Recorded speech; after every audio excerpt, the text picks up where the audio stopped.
Hello my lovely, so the sun is setting, so I'm getting some interesting lighting right here, but hopefully we can get this done quickly, and then you'll get some wonderful information about this new book that I am just finished reading and I've thoroughly enjoyed it. So in case you didn't get from the description, this is a book review, and we're reviewing Movers by Meaghan Mcisaac, and I have a different cover, I believe, than the edition that is coming out. It looks like it's a blue cover with lightning striking a building.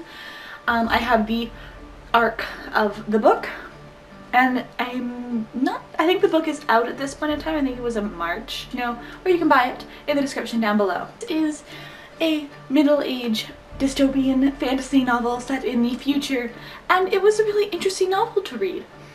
I didn't expect what I got when I did get in the mail. I'd requested it, saying it looked really interesting, and it was totally different from what I expected it to be, which I was not disappointed by. I gave it 3.5 stars, 3 to 4 stars for Goodreads. It was a good book. I don't know if it was amazing, but it was really good. I felt like it was really short, and my book is very short and very thin, so the book was really interesting to read.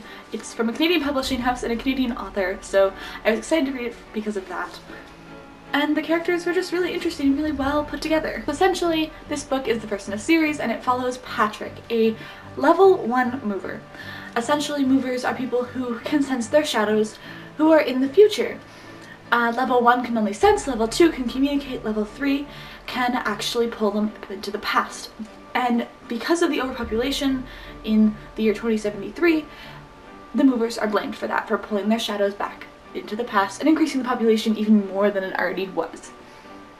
Can't move anyone, he can't talk to his mover, or talk to his shadow I mean, but he is still a mover, and therefore people who are nowies, us essentially those who cannot contact their shadow, don't really like him. Ensnared in a lot of things that unfold, simply by helping another mover escape from this really big move impact that has happened, and just run for his life from this girl's shadow, even though this girl did not pull her shadow back, and she doesn't really know why he's here, and they're kind of trying to solve why her shadow's here, who pulled him back, was it her, can you accidentally move, is there something more than level 3 mover, and all the other things that go along with it. And they're kind of changing history and rewriting things as the novel goes along. So Patrick's dad is no longer in the picture. He has been arrested.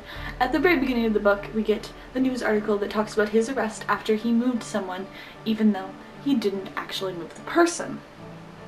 You get that from the very beginning, that either it was Patrick or his younger sister Meaghan who moved this person, and I feel like it's not a spoiler because you get that right away, that they didn't move this person, and the dad has been wrongly locked up, and the mom, their mother, is fighting for the release of movers, the lowering of laws against them, and for the lives of her children, keeping her son and her daughter both as level 1 movers and not having to move up to level 2 or level 3, even though one of them or both of them, probably both of them, are stronger than level 3 movers. They're really, really strong movers, and it's really interesting to read.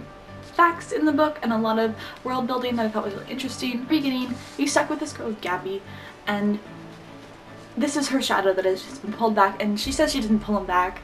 They don't know. We just met this shadow, and he can seem to control lightning, and so everyone is really confused. Can he actually control lightning? Is he killing people?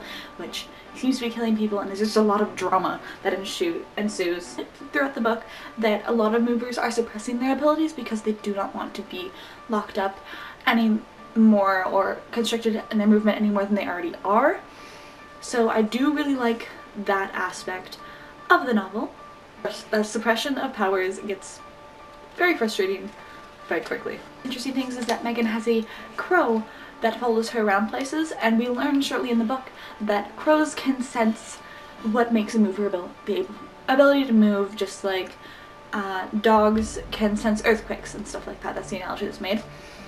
And so her raven can sense her moving ability and is her friend because of that, and doesn't really like Patrick that much. So we assume that she has more ability than Patrick, but as the book goes on, the bird likes Patrick more and more as he stops suppressing his powers. I really like that aspect of it. I really enjoyed that. I thought it made it more real. I'd have to say that the characters, the supporting ones, not super emotionally invested in. I really only cared about Patrick and Gabby. Those are the two main characters in this book.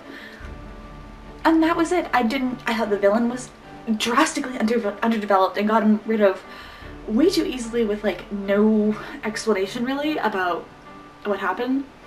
So that's why I didn't give it 5 out of 5 stars. Or even a solid 4. I think I only put it out of 3 on Goodreads just because I liked it, but I didn't love it because of the villain. I need a good villain to get into a book with me. Please do in the comment section if you want me to talk about arcs. I can also do that. And that is basically everything. So thank you all so much for hanging out with me. If you want to know anything about me, it's in the doobly-doo down below.